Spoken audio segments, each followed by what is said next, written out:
Welcome to My Leadership Coach. My name is Nick Edwards, and I'll be your guide as you continue to build towards a better future. If you haven't watched episode 1 of Preferred Future, go back and start there. That really is the pre-work to everything that we're going to do as we move forward. Everything I do is about guiding leaders to greater results. Recently, I've been working with a company and just helping them to build the foundation of their company. They're actually a huge construction company, and we were talking about the work that they do beforehand to make sure that the foundation is right. That everything that we do in construction and everything that has to be built must start with some dirt work, and then it must have the proper foundation for it to withhold the weight and the pressure of everything that's going to be built upon it. Today, we're going to look at what is the foundation for your company. What are the things that have to be core? What are the things that must be built upon? And if you get these things right, it sets you up for even greater success. So I'm going to show you a model. 4 things that must be primary to the foundation of who you are as a company and how you make decisions. So let's look at this. So I want to give it to you through a train model and just understanding being at this train station and what it looks like. In Preferred Future, we talked about the importance of knowing what you want. If you know what you want and you begin to identify it, then it becomes a target that you can shoot at and you can begin to make strategic moves, small steps on how to achieve it. Well, the number one thing that we have to understand as a company, and really is foundational to who we are, is what's our vision. The vision is the destination. Where do you want to go? And so there's a couple things that we have to understand. Success is arriving at the desired destination. Arriving at the desired destination. If you go to your local airport and you don't just go out there and pick a plane based upon, hey, I know someone who works for their airlines, or that plane looks really shiny, that looks fun. No, you pick the plane based upon the destination that it's going. And if you're flying from Dallas to San Diego and you land in New Mexico, you did not reach your desired destination. Now, hopefully you landed safely, but you did not go to your desired destination. So we have to be very clear. We have to be very convicted. We have to be even mean about our vision and where we seek to go in life and with our business. So success is arriving at the desired destination. You have to be able to clearly define what that destination is that you want to arrive at. But it's also answering a few hard questions. Where do you want to go? What do you want to be? What will define success?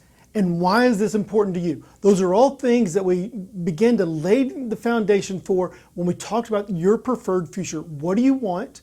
Why do you want it? And why are those things important to you? If the vision is not clear for a company, for an organization, they're always going to shoot different directions.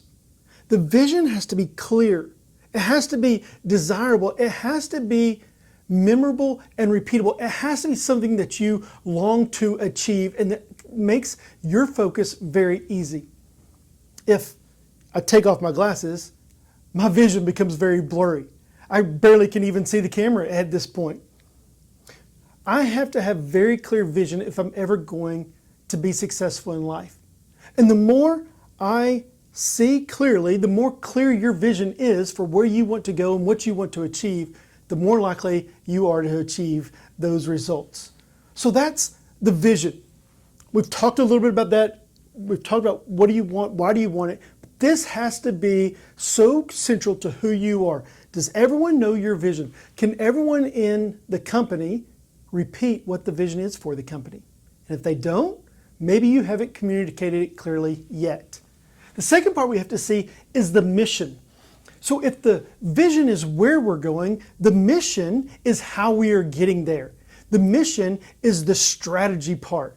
How will you get there? It's the strategy plus the action.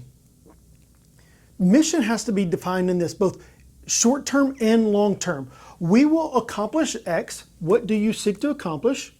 By Y, a date, this quarter, this month, this year, through doing these strategies. The more clearly you can define these things, this is what we want to accomplish, we're going to have some deadlines, and this is the strategy we're taking, then you begin to make movement. And mission is all about movement. It's the movement of where you are to where you want to be. It's all those little steps that begin to add up. It's making sure that everyone is aligned and everyone has the energy and the synergy to move towards that goal. Mission is about consistency. It's consistent and persistent, intentional action in the right direction. It's consistent. It's persistent. It's going to be difficult. You're going to have hard times.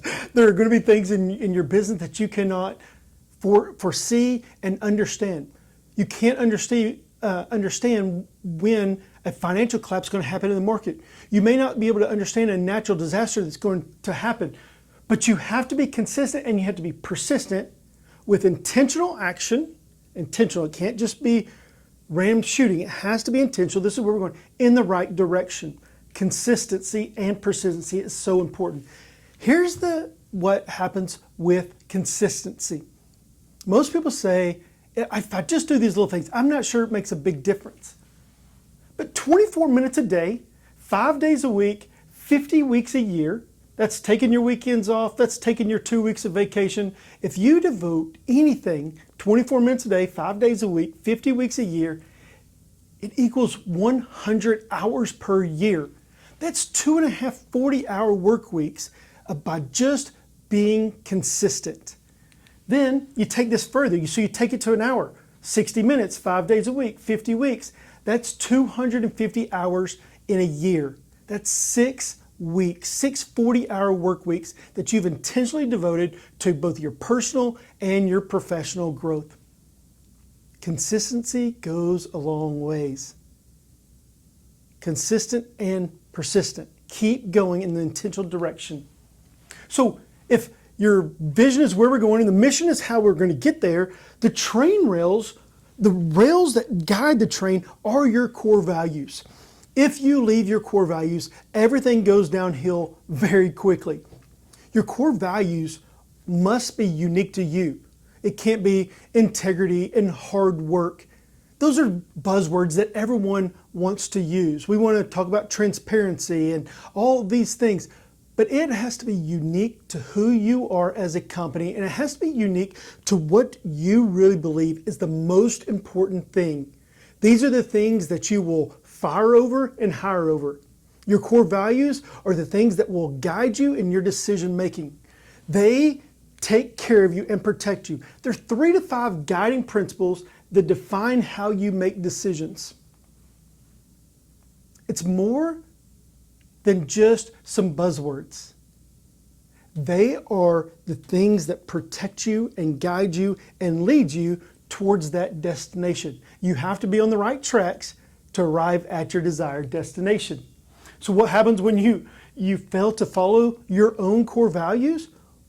Well, you actually begin to lie to yourself. You have said these things are important, but you begin to lie to yourself because you begin to compromise. Anytime that you fail to follow your own core values, it ends up as a train wreck. That's right. Everything goes towards disaster, and you think that you can manage it. You think you can manage the disaster. You think you can manage the outcome of some bad decisions. But bad decisions and leaving our core values always have greater effects than we could ever predict. They have long-term and immediate impact on our business, our life, and our future. We have to hold to our core values and never bend on these things. We can change our vision. We can change our mission.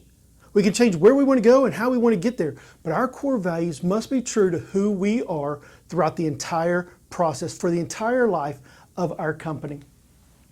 They guide you and protect you from disaster. And then the next part is culture. Culture is a buzzword.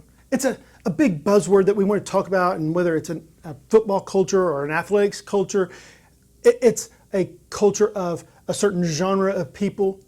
But culture is really the defining thing that defines both your health and the speed of your organization. It's asking the question, do people want on your train or off your train? Do they want to go where you're going, or do they always want off because they don't believe in you and they don't believe in the vision? So the culture defines the health and the speed of the organization. It defines the health. Culture doesn't dictate the health. It only reflects what the health already is. If you have a bad culture, it's going to be seen in how meetings are ran. It's going to be seen on the meetings after the meetings. It's going to be seen on how people are seeking their own, not rather the best of the company. You'll have divided visions and divided strategies because people do not align with the culture and the core values of who you are. They define the health and they determine the speed. If you're always having to fire people, if you're always having to onboard people, that takes an incredible amount of time and energy from your leadership team. And every time you have to make a transition and a change in staff, it's because you did not protect your culture. You were not true to your core values.